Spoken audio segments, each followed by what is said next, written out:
ಹುಚ್ಚೆಳ್ಳು ಕುರೇಶಣಿ ಚಟ್ನಿ ಪುಡಿ, ಹುಚ್ಚೆಳ್ಳಿನ ಚಟ್ನಿ ಪುಡಿ ತೋರಿಸ್ತಾ ಇದ್ದೀನಿ. ಇಲ್ಲಿ ನೋಡಿ, ಒಂದು ಲೋಟ ತೊಗೊಂಡಿದ್ದೀವಿ.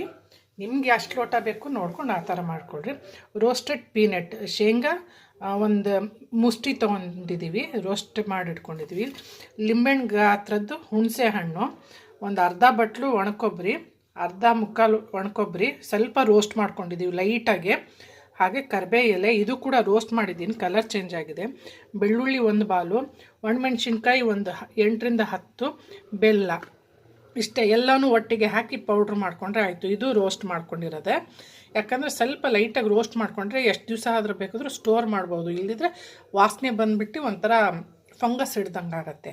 ಇಷ್ಟೇ, ಸಿಂಪಲ್ ಮತ್ತು ಕ್ವಿಕ್ ರೆಸಿಪಿ ಇದು. ಹುಚ್ಚೆಳ್ಳು ರೊಟ್ಟಿ ಚಟ್ನಿ ಪುಡಿಗಂತೂ ಸೂಪರ್. ಇಷ್ಟೇ ನೋಡಿ. ಓಕೆ, ಈಗ ಪೌಡ್ರ್ ಮಾಡ್ಕೊಂಬಿಟ್ರೆ ಆಯಿತು ಎಲ್ಲನೂ. ಒಣಮೆಣ್ಸಿನ್ಕಾಯಿ ಆ್ಯಡ್ ಮಾಡ್ತಾಯಿದ್ದೀವಿ. ಒಣಮೆಣ್ಸಿನ್ಕಾಯಿ ಪುಡಿ ಪೌಡ್ರ್ ಮಾಡ್ಕೊಳ್ತಿದ್ದೀವಿ. ಫಸ್ಟಿಗೆ ಪೌಡ್ರ್ ಮಾಡ್ಕೊಂಡಿದ್ದೀವಿ. ಈಗ ಕುರೇಶಣಿ ಆ್ಯಡ್ ಮಾಡ್ತಾಯಿದ್ದೀವಿ. ಹುಚ್ಚೆಳ್ಳು ಇದನ್ನು ಪೌಡ್ರ್ ಮಾಡ್ಕೊಳ್ತಾ ಇದ್ದೀವಿ. ಸ್ಟೆಪ್ ಬೈ ಸ್ಟೆಪ್ ಮಾಡ್ಕೊಳ್ತಾ ಇರೋದು. ಈಗ ಹುರ್ಕೊಂಡಿದ್ದು ಶೇಂಗಾ ಆ್ಯಡ್ ಮಾಡ್ತಿದ್ದಾರೆ.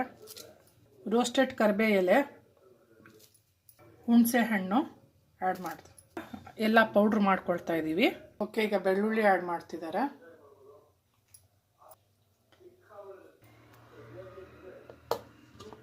ಒಣಕೊಬ್ಬರಿ ಆ್ಯಡ್ ಮಾಡ್ತಾ ಇದ್ದೀವಿ.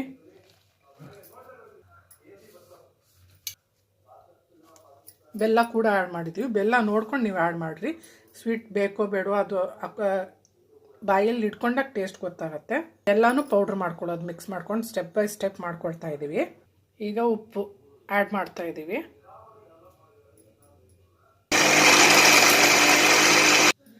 ಓಕೆ, ಹುಚ್ಚೆಳ್ಳಿನ ಚಟ್ನಿ, ಕುರೇಶಣಿ ಚಟ್ನಿ ರೆಡಿಯಾಗಿದೆ. ಇಷ್ಟೇ ಗೈಸ್, ಮುಗೀತು. ಕುರೇಶಣಿ ಕೂಡ ಹುರ್ಕೋಬೇಕು. ಹಸಿ ಹಾಕಿದ್ರೆ ಬೂಸ್ಟ್ ಹಿಡಿಯುತ್ತೆ. ಪ್ರತಿಯೊಂದು ಹುರ್ಕೊಂಡು ಮಾಡಿರೋದು. ಓಕೆ, ತಮಗೆ ಈ ರೆಸಿಪಿ ಇಷ್ಟ ಆದರೆ ಲೈಕ್ ಕೊಡಿ, ಇಷ್ಟ ಆಗಿಲ್ಲ ಅಂದರೆ ಡಿಸ್ಲೈಕ್.